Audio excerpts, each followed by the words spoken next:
Wounds of the heart question. These days, people often talk about healing the wounds of the heart. If the energy of the heart that is formed at birth can actually be wounded during life, does it naturally recover, or must humans make a separate effort to heal it? Answer. The heart has never been wounded. It is that we misunderstand the concept of the heart. If we truly examine what the heart is, we will come to realize that it is not something that can be wounded. Why do we feel wounded? It is because of our desires. Having desires means that something inside us is stirring. When we strive for something but lack the ability to achieve it, the resulting environment may strike us like a whip. In such cases, we feel wounded, not in the heart, but in the soul. The soul and the heart are different. When the soul is wounded, it is transmitted to the body, and the body perceives it. Thus, it is the soul that sustains the wound. When the soul is wounded, we become withdrawn, and healing takes a long time. A single word can wound the soul, whereas physical wounds are felt by the body, not the soul.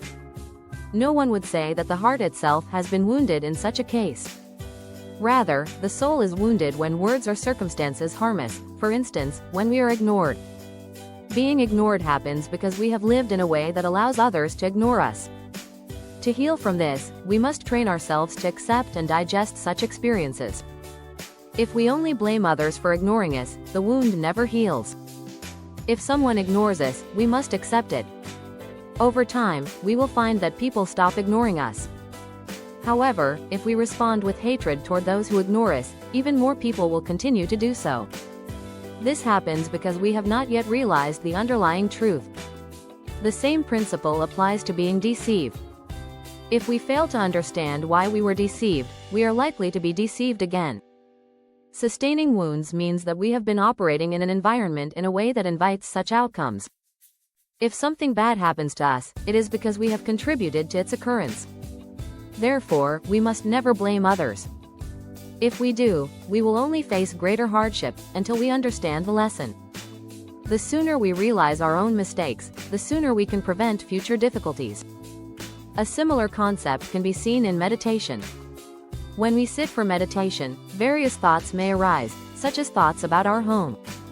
If we try to suppress these thoughts, they will keep coming. This happens because they are presenting themselves to be resolved. If we do not address them, we cannot move forward. Such thoughts come to us so that we may attain realization. Just as a parent disciplines a child not out of malice but to teach them a lesson, these recurring thoughts serve the same purpose. The idea that we sustain wounds of the heart is a misinterpretation.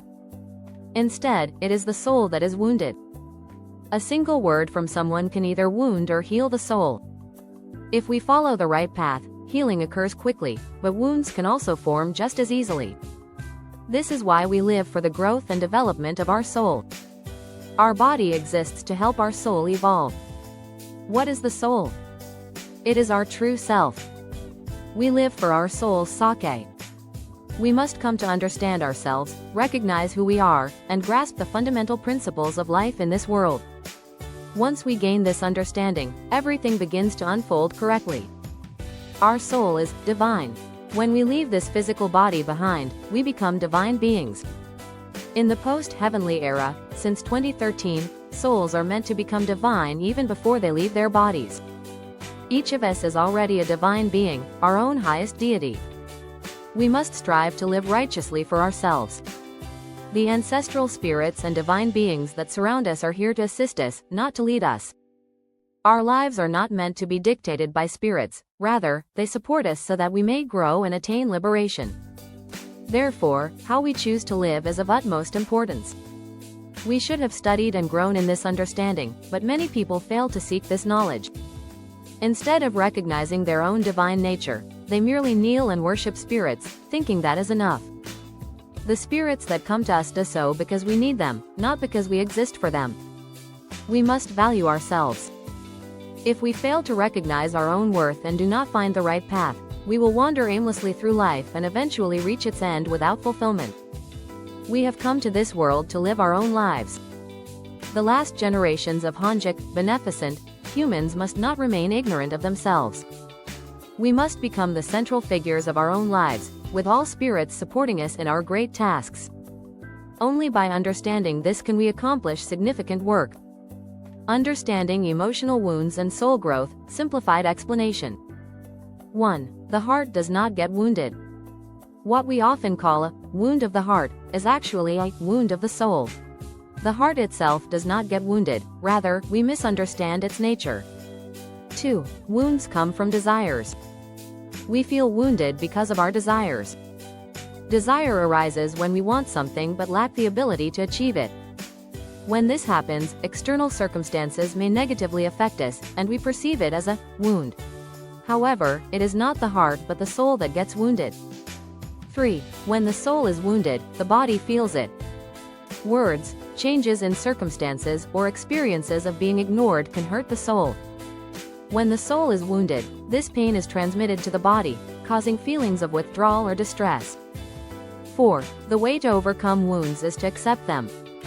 1. If you are ignored, people ignore you because of how you have lived.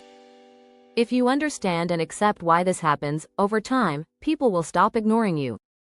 However, if you resent those who ignore you, more people will continue to do so. 2. If you are deceived. If you do not understand why you were deceived, you are likely to fall for deception again. 5. Do not blame others, reflect on yourself. 1. The reason we experience pain is not because of others but because we have created an environment that leads to such outcomes. 2. Blaming others only brings greater difficulties.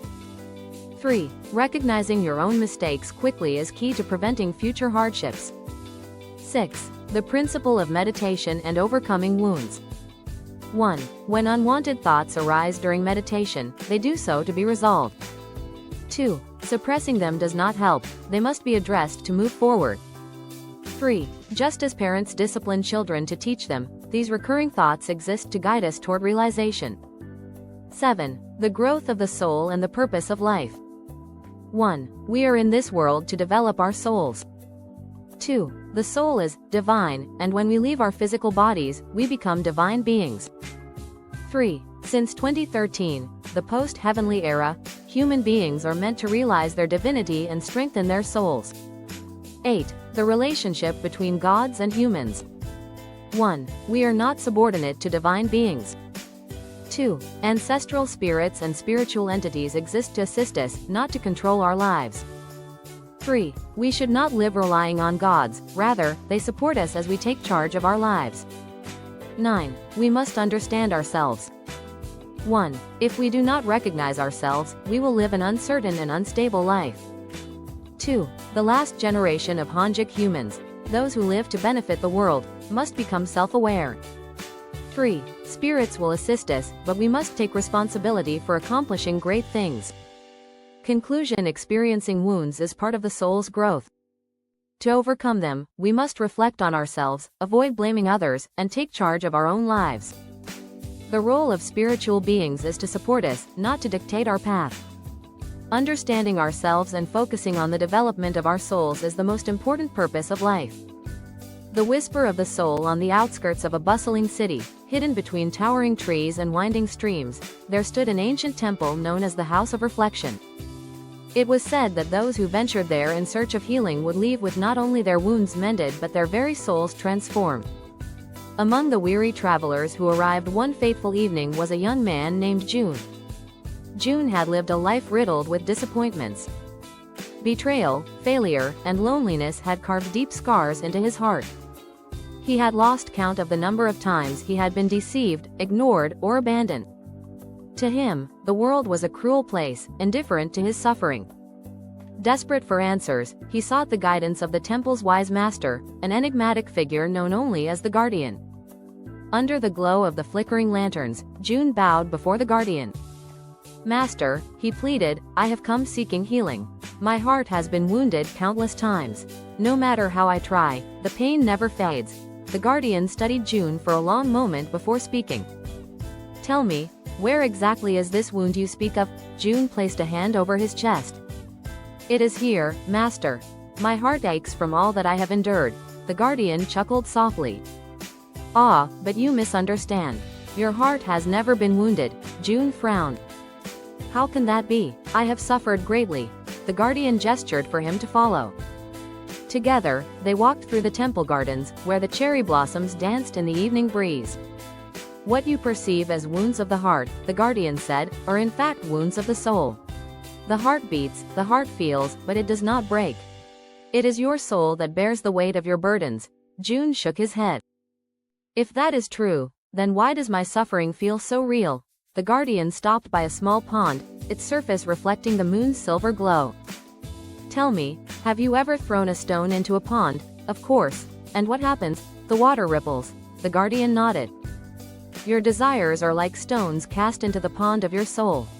The more you desire but fail to achieve, the more the ripples disturb your peace.